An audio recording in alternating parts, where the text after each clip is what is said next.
সৈয়দে আলম নবীজি সৈয়দে আলম নবীজি শাহে মদিনা আর মদিনা যাইতে নবীজি হলেন রওয়ানা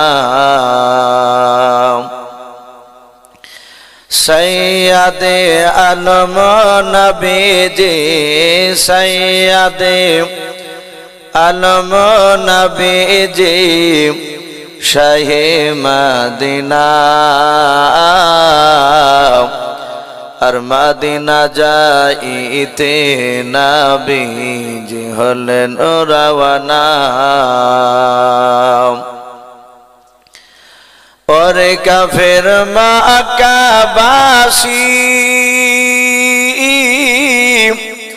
नबीजी के मरबा बोले ओई घेरे बसने আমার নবীর পায়ের জোতার সমান নবীর পায়ের জোতার সমান হতে পারবে না আর মদিনা যাইতে নবীজি হলেন রওয়ানা নবী বলেন আবু বকর হিজরত করি চল গো ওই হুকুমে খোদার ওই রাতারাতি চলেন নবী রাতারাতি চলেন নবী সোনার মদিনায় আর মদিনা যাইতে নবীজি হলেন রওয়ানা নবী বলেন হযরত আলী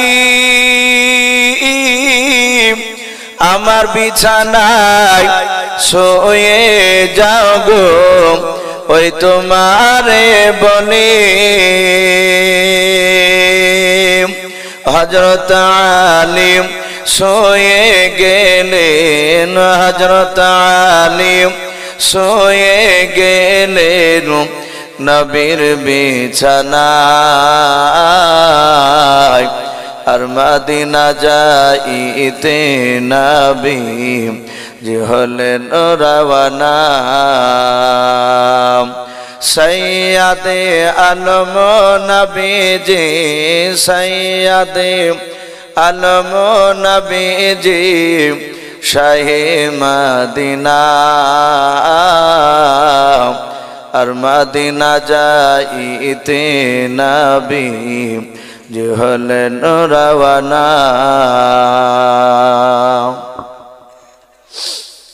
ভাই সবাই আমরা প্রাণ ভরে মহব্বতে উচ্চ আওয়াজে একবার দুরূদ ইব্রাহিমটা পড়ে নি আল্লাহুম্মা সাল্লি আলা মুহাম্মাদি ওয়া আলা আলি মুহাম্মাদ কামা সাল্লাইতা আলা ইব্রাহিম ওয়া আলা আলি ইব্রাহিম ইন্নাকা হামিদুম মাজিদ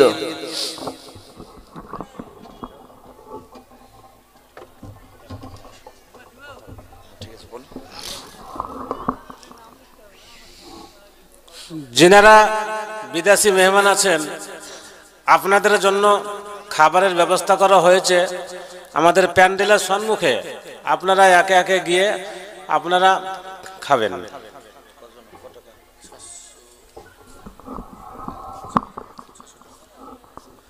একজন বেনামিতে তার শাশুড়ি মা মারা গিয়েছে তার উদ্দেশ্য করে 600 টাকা দিয়েছে আল্লাহ রাব্বুল আলামিন তার 600 টাকা দানের বদলতে তার শাশুড়ি মার কবরের আযাবকে maaf করুন বলুন আল্লাহুম্মা আমিন তো ভাই যাই হোক দরুদটা সম্পূর্ণ হয়নি আরেকবার আমার সঙ্গে পড়েন আল্লাহুম্মা সাল্লি আলা মুহাম্মাদি ওয়া আলা আলি মুহাম্মাদ কামা সাল্লাইতা আলা ইব্রাহিম وعلى آل إبراهيم إنك حميد مجيد اللهم بارك على محمد وعلى آل محمد كما باركت على إبراهيم وعلى آل إبراهيم إنك حميد مجيد صلى الله تعالى عليه وسلم শ্রদ্ধেয় জনাব আজকের জালসা নির্বাচিত মনোনীত যোগ্যতম সভাপতি মহাশয় ও সম্মানিত আমন্ত্রিত ওলামা কেরাম ও আমার সম্মুখের শ্রদ্ধেয় বা জ্যেষ্ঠ বাবা জীবনেরা, আমার সমবয়স্ক সমজস্ব যুবক ভাইয়েরা, পর্দার আড়ালের মা বোনেরা, সকলকে জানাই আমার বুক ভরা ভালোবাসা সালাম। আসসালামু আলাইকুম ওয়া রাহমাতুল্লাহি ওয়া বারাকাতুহু। আলহামদুলিল্লাহ, সমস্ত প্রশংসা সে মহান রব্বুল আলামিনের জন্য, যে মহান রব্বুল আলামিন আমাদেরকে বড় ভালোবেসে রহম করে বিভিন্ন গুনার মজলিস থেকে বাছাই করে নিয়ে এসে রাস্তার ধারে বাপ যে শত শত মানুষের মধ্য থেকে বাছাই করে নিয়ে এসে তার রহমতের মজলিসে আমাদেরকে নিয়ে এসে বসার সুযোগ করে দিয়েছেন। আমরা বুঝতে পেরেছি এটা বাপ যে আমাদের বাহাদুরি নয়, আল্লাহ রাসূল বলেছেন আল্লাহ যাকে ভালোবাসেন মহান রব্বুল আলামিন তাকে তার এই রকম রহমতের মজলিসে নিয়ে এসে বসে দেয়। তা আমরা বুঝতে পেরেছি, তাই মহান রব্বুল আলামিনের দরবারে শুকরিয়া স্বরূপ আদায় করে বলুন আলহামদুলিল্লাহ। ভাই একটু প্রাণ ভরে চাজ বলি, আমরা হয়তো মানুষগুলো ছন্ন ছাড়া হয়ে আছি। আমার পূর্বেকার বক্তা এখানে যত মানুষ আছি প্রায় মনে হয় 3 ভাগের 2 ভাগের মানুষের বাপজি উনি ওস্তাদ শিক্ষক আমাদের। তো হুজুর আপনাদেরকে বারবার করে অনুরোধ করেছেন যে ভাই একটা দেশের মান ইজ্জত বলে একটা জিনিস আছে। তা আমি দেখলাম হুজুরের কথা আপনারা প্রায় মানুষই বাপজি সাড়া দেননি। আর ওই সাইডে যে যুবক ভাইরা বসে আছে পাঁচলে, হয়তো আমি জানি না কেন ওনারা আসছেন না এখানে। ভাই আমি অনুরোধ করব আপনারা ওইভাবে সাইডে না থেকে যদি একটু ভিতরে আসেন। গর্ব করা নাই, গতকালকে বাপজি আমি ছিলাম, ব্যতিক্রম হয়তো ডবল কালকে হয়ে গিয়েছিল। রাত্রি 7টা থেকে নিয়ে 9টা পর্যন্ত ছিলাম নাকাশিপাড়া থানা নদিয়ায়, রাধানগর বলে বাপজি একটা মাদ্রাসা, গোটা নদিয়া জেলার মধ্যে সবচেয়ে পুরানো ওই মাদ্রাসাটা। ওখানকার মওলানারা লোকে বলা বলি করছিল যে আনামনিক প্রায় মোটামুটি না হলেও 20,000 উপর মানুষ হবে। আমি যখন বক্তব্য দিছিলাম মানুষের মাথা শেষ বাপজি পাওয়া যাচ্ছিল না, এত মানুষ। একটা মানুষ অত বড় মাঠ, মাঝখানে একটা লোক বসে থাকার মতো বাপজি ফাঁকা জায়গা ছিল না। অনেক ইউটিউবে বাপজি ইউটিউবালারা গিয়েছিল, তারা রেকর্ডিং করছিল। ওখান থেকে বাপজি আমাদের পাশে হরিয়ারপাড়ার পাশে গরিবপুর মাদ্রাসায় গতকালকে জালসা রাত 12টায় উঠেছিলাম। এই 12টার সময় ওঠাও বাপজি আশা করি, আমি জানি না ওখানে কেউ ছিলেন কিনা, এর চেয়ে মানুষ ওখানে ভালো ছিল রাত 12টার পরেও। ভাই যত বড় বক্তা হোক না কেন মানুষ সামনে না থাকলে বলতে ভালো লাগে না। অনেকে হয়তো ভাববেন যে আমাদের পাশেই তো বাড়ি এসবে, এই দরকার বক্তা হলে নাই তো কাছে গিয়ে বসা হতো, এটা ভাববো না ভাই। ওনারাও যে হাদিস বলবে আমরাও সে হাদিস বলবো। হ্যাঁ, এবার মানুষের কারো বলার ঢং টেকনিক্যাল ভাব যে আলাদা থাকে তাই শুনতে ভালো লাগে। আমি অনুরোধ করব ভাই যারা সাইডে বসে আছেন, ভাই যুবক লজ্জা করো না। যদি তোমরা নবীর মহাব্বতে যদি আসো এখানে, যদি নবীর মহাব্বতে আমার ডাকে নয় রাসূলকে ভালোবেসে যদি আসো বাড়ি থেকে বেরিয়ে, তাহলে সোনা একটু এসে ভিতরে বসো। আলহামদুলিল্লাহ যে মানুষগুলো আছে একটু জমে বসলে মাজমুআটা বেশ একটু ভালো লাগবে। কমসে কম নবীর একটা সুন্নাত তো জিন্দা হবে আমাদের। নবী বলেছেন জমে বসা আছে নবীজির সুন্নাত, বলুন আলহামদুলিল্লাহ। সাহাবায়ে কেরাম রাদিয়াল্লাহু তাআলা আনহুম আজমান গোলেরা তারা রাসূলুল্লাহর কথাকে এত মানতেন, ওয়াসামি'না ওয়া আতানা, নবীজি বলছেন আমার কথা শুনতেন আর সাহাবায়ে কেরামরা সাথে হাতে বাপ দিয়ে আমল করার জন্য তৈরি হয়ে থাকতেন, বলুন সুবহানাল্লাহ। আর আজ আমরা তার পুরো উল্টো, আমরা নবীর কথা শুনছি কিন্তু নবীর কথা মানি নাই। আমাকে বাপ যেখানে আসার পর কয়েকটা নবীর কথা বলতে বলেছে, বলে ইসু ভাই অমুক নবী জীবনে বলবেন, ও বলছে অমুক নবীর ওলির জীবনে বলবে। সবটা তো বলা সম্ভব নয়, একটা আলোচনা করব আপনাদের কাছে। তার আগে বলি সাহাবায়ে কেরামরা রাসূলুল্লাহকে কতটা মানতেন, কতটা নবীর সুন্নাতকে মানতেন, আর আজ আমরা কতটা মানি। বিশ্বনবী মসজিদে নববীতে বক্তব্য রাখছিলেন, শত শত সাহাবায়ে কেরাম চাতক পাখি না চেয়ে কথাগুলো শুনছিলেন নবীজির।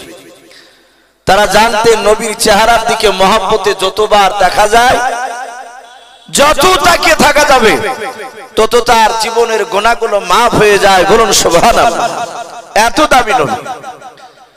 সাহাবারা শুনছিলেন, নবী বয়ান করছিলেন।